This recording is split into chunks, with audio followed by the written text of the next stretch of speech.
Ukraine's president gets a standing ovation from Congress. He's making a plea to lawmakers and President Joe Biden, asking for help against Russia as fighting escalates. I wish you to be the leader of the world.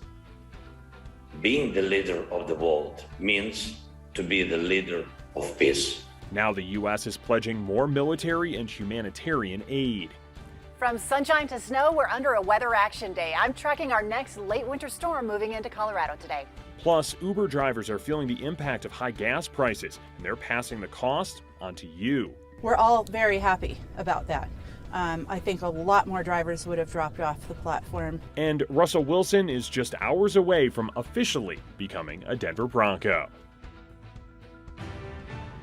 But we begin with breaking news at 11. Rescue teams are responding to an avalanche near the top of Loveland Pass at a place called IDOT's Cornice.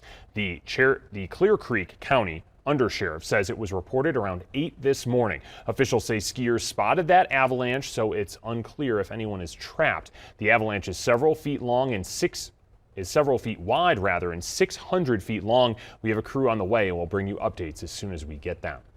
Now, the high country is under moderate avalanche conditions right now. The Colorado Avalanche Information Center says large avalanches can happen on slopes facing north and west, and officials say some wind-drifted snow sits over a weak layer of snow 2 to 3 feet deep. Some more breaking news. ABC News is about to start a special report President Joe Biden to speak about the war in Ukraine. Let's toss you over to that ABC special report. For those of you watching us on the streaming platform, we will continue Denver 7 News at 11. On Ukraine, bombing apartment buildings, maternity wards, hospitals. I mean, it's All right, President Joe Biden speaking there live. If you'd like to watch that, you can tune in to Denver 7 over the air or watch that live on the denverchannel.com. Meanwhile, Colorado is in for another round of snow. This is a live look from downtown Denver there.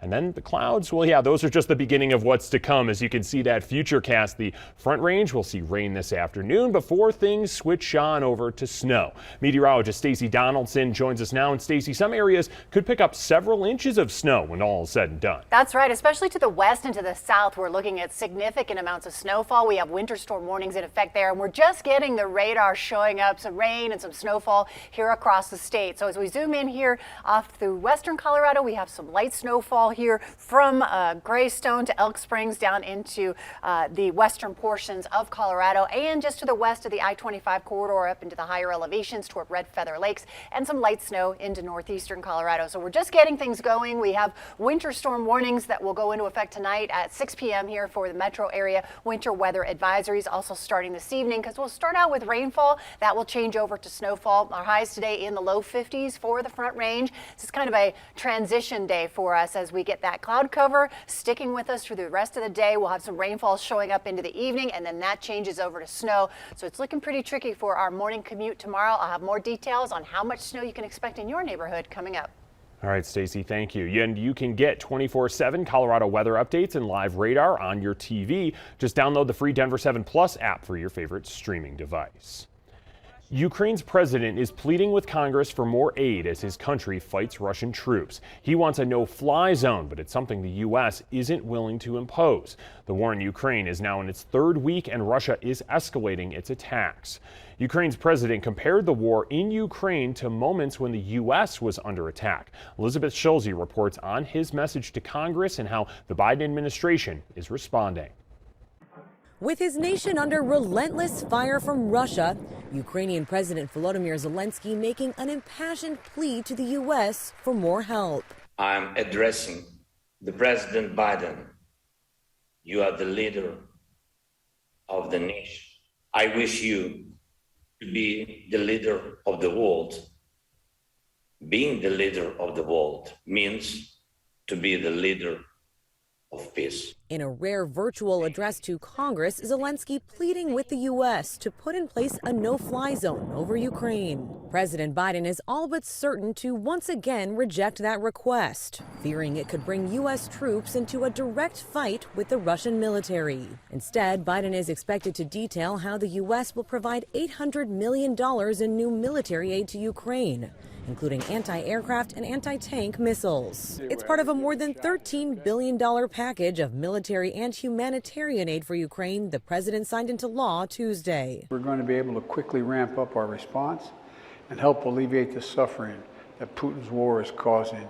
The war's toll mounting by the hour. Russian missiles leveling a residential neighborhood in the eastern city of Kharkiv.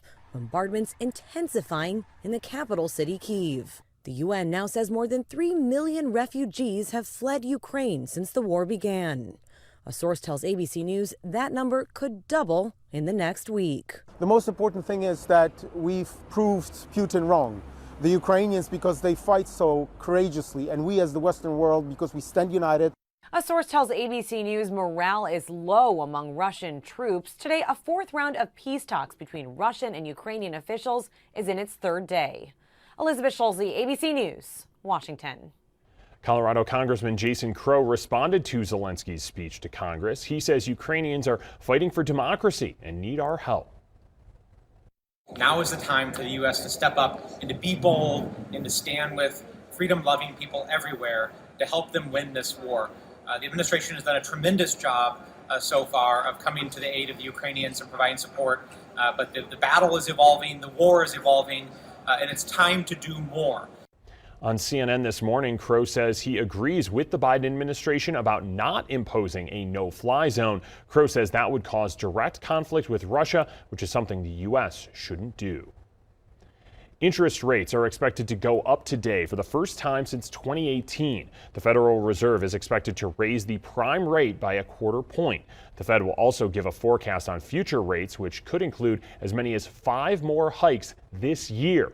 Now, the goal of raising interest rates is to combat inflation and lower prices. The Federal Reserve has kept rates steady since the pandemic started, allowing people to spend more money. But now supply is struggling to keep up, and Americans are facing rising energy costs. Russia's the largest energy producer, but even before that, costs were rising, as we know, because of the COVID-19 disruptions to the supply chain. Inflation rose nearly 8% year over year. Experts say relief is unlikely anytime soon, and there's now concerns about the U.S. entering a recession. Well, people who use natural gas to heat their homes should expect a higher energy bill. Xcel announced it's raising prices for the next quarter. That means a typical household will pay about $1.25 more per month on their bill. Small businesses will see an increase of around $6. Now, Xcel is not raising prices for electricity. Customers will see a drop of about $2.50 on their monthly bill. If these new prices for electricity and natural gas get approved, they will go into effect on April 1st for 3 months. Well, the average price for a gallon of gas in Colorado is just below $4 a gallon. Rideshares are passing that cost, those higher costs, down to customers with an extra fee. Denver 7's Veronica Acosta met with an Uber driver who says she's struggling to make ends meet because of that spike in gas prices.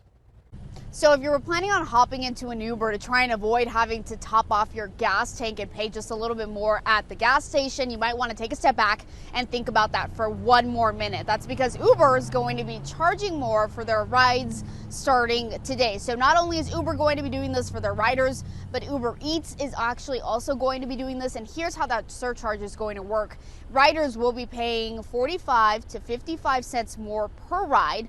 Uber Eats, when you get something delivered, you're going to be paying between 35 and 45 cents more if you were planning on getting something delivered for dinner tonight. And those extra dimes, they're going to go straight back into drivers' pockets. That's the good news. I spoke to one Uber driver who uses the Rideshare program to help her sustain her main business, which is breeding stallions. She says she's happy about that surcharge and really thinks it's going to help her break even. I'm happy with it. And I love driving for Uber because it allows me the flexibility with my business that I run to add in the hours where it's fitting. And so far, it seems to be a good thing. That bonus was very important for me to know that I was going to be able to continue. And Uber, not the only company that's going to be charging just a little bit more. Lyft just recently announced they're also going to be adding that surcharge. The company hasn't said exactly how much they're going to be tacking on to your rideshare bill, but both did say this is temporary. They plan to reevaluate once those gas prices start coming down. In Denver, I'm Veronica Acosta, Denver 7. Well, it's a big day for the Denver Broncos. The new league year starts at 2 this afternoon. That's when trades become official, and the first time we could hear from new quarterback Russell Wilson. We're expecting a news conference, still waiting for official confirmation from the Broncos as well as a time. But our Broncos insider Troy Renck joins us now. And Troy, all points signed to that introduction of Russell Wilson today, and this makes it real. Really real. Russell Wilson is the Broncos quarterback. Give me your thoughts on this coming together and really happening. Yeah, for the last 9 days, Jason, I wake up and I pinch myself. That is my morning routine. The Broncos have an elite quarterback. Yes, league trades can become official today at 2 p.m. Mountain. So I expect the press conference to begin at 2:01? It is going to be around 2 p.m. They're going to introduce the latest in lineage of great Broncos quarterbacks from Elway to Manning and now Russell Wilson. He's a 9-time Pro Bowler. He's on a Hall of Fame track. He's already won a Super Bowl ring. He won that against the Broncos. He's been to 2 Super Bowls. He will come here to kind of cement his legacy as a modern day Roger Staubach. But he's already done work in the community. He's been at Children's Hospital yesterday. The Broncos are getting not only a man of character, a man of faith, they are getting a true leader. This is something they have not had, Jason, since Peyton Manning left that building. And Troy, what do you expect to hear from Wilson when he does step up to that podium? Will we get a sense of the man himself who will be under center? I think what you're going to hear is that he wanted to come to Denver. He had a no-trade clause, one of the few players in the NFL, Jason, to have that. He directed this trade to Denver once he realized that he wanted to leave Seattle. So he's embracing the challenge of following in the legacy of an Elway and a Manning. He also is not afraid of competition. He embraces that because you're entering a division with Patrick Mahomes, Justin Herbert, and Derek Carr. The Broncos, the last 3 years in the AFC West, 5-13. Does that matter to Wilson? No, he's ready to restore them to glory. He came here because they have great weapons offensively. They have a new offensive-minded head coach. They have a legacy of succeeding the last 5-6 years notwithstanding, and he wants to be part of that as he writes what looks to be maybe the final chapters of his career. And the better part is he's 33. It's not like this is a win and done or, all in for one season. The reality is the Broncos could have him from 5 to 7 years. He's already talked about playing into his 40s. Our Troy Renck staying on top of not just the Russell Wilson news, but the NFL free agency news. Troy, we only have a brief window here. Give me the quick hitters. The Broncos aren't just doing a quarterback and then they're done.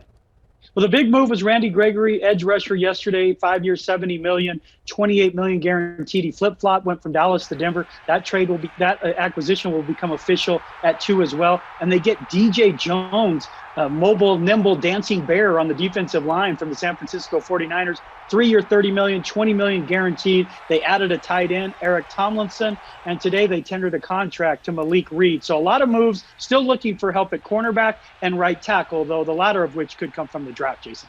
Our Broncos insider Troy Renck all over this one. And we will have more coverage on Russell Wilson and the Broncos free agency moves. That's up on the denverchannel.com right now, later today and throughout the day, including Denver 7 News at 4 o'clock. We'll be right back.